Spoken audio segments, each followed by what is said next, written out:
PGA Tour Americas, the latest winner on that tour, John Marshall Butler, took home the Bupa Championship, and we're now pleased to be joined by John Marshall Butler right now. Hey, welcome to the show, my man. Congrats on the victory. Yes, sir. Yeah, thank you guys for having me. Nice Absolutely. to be on. Yeah, for sure. So, first professional victory. How does that sound to you? It sounds great. First PGA Tour sanctioned victory, so it has a nice ring to it. Yeah, it certainly does. So you go out and you get the W on PGA Tour Americas. Did you see this performance coming? I've been playing some good golf recently. Just doing a lot of really good work on my swing with my instructor, Hank Haney. And, he's really transformed my game.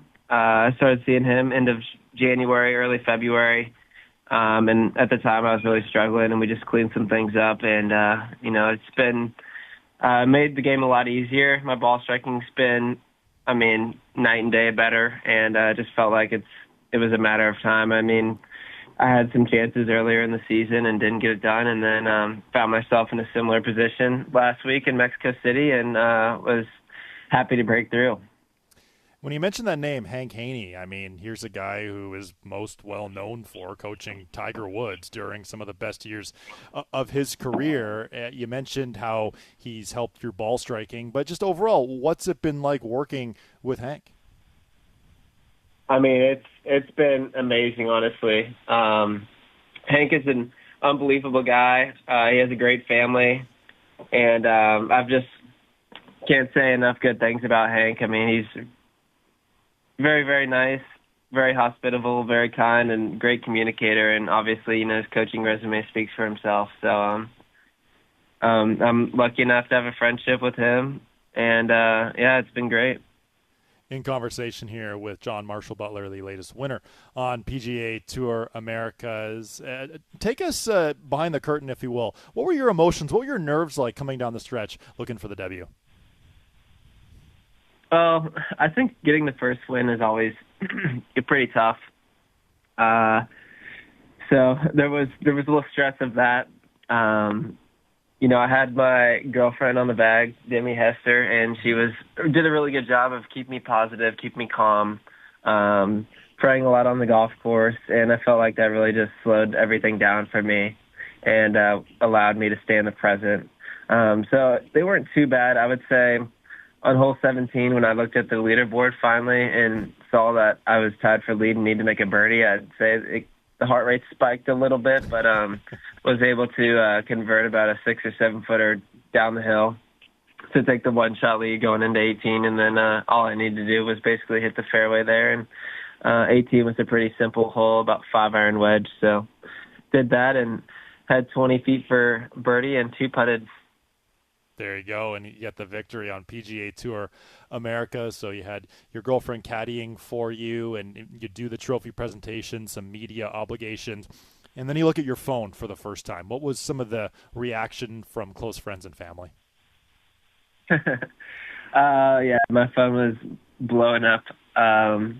Just a lot of congratulatory texts from friends and family, a lot of people supporting me back home in Louisville, Kentucky, where I grew up, and it was just amazing, honestly. Just a lot of people in Auburn. The Auburn family runs deep too, so it was pretty special to see the amount of people that were reaching out. I'm glad you mentioned Auburn because you helped the Tigers win the national championship last year. What was that experience like for you? That was that was pretty fun. Yeah. We had a great team. We won 10 times last year, and I think we only lost 6 or 7 times to in the whole season. So we had a pretty good record, and I think we had one of the best college teams of all time last year with Jackson Coyvin doing what he does, and Brennan Valdez and Carson Baca and Josiah Gilbert and I, and we were just all playing well that entire season, and we really fed off each other, and we had a great team chemistry, and it looks like they're doing it again this year in the Auburn Regional. That's amazing, man. Now, when you look at PGA Tour Americas and the Fortinet Cup standings, you look at number one, and we see your name. How does this victory change your expectations the rest of the season? I mean, it doesn't really change anything for me, to be honest. I still show up to the tournaments to win, and I prepare like I'm going to win every week. So I would say it doesn't really change much. Just based on the Fortinet Cup rankings. I mean, it's better to be number one than number two, and it's better to have that position I'm in to secure that Corn Ferry card for next year. But it doesn't really change anything at home. It doesn't really change what I do in my preparation, and just going to show up to the next event with the same expectations I do every week, and that's to go out and win.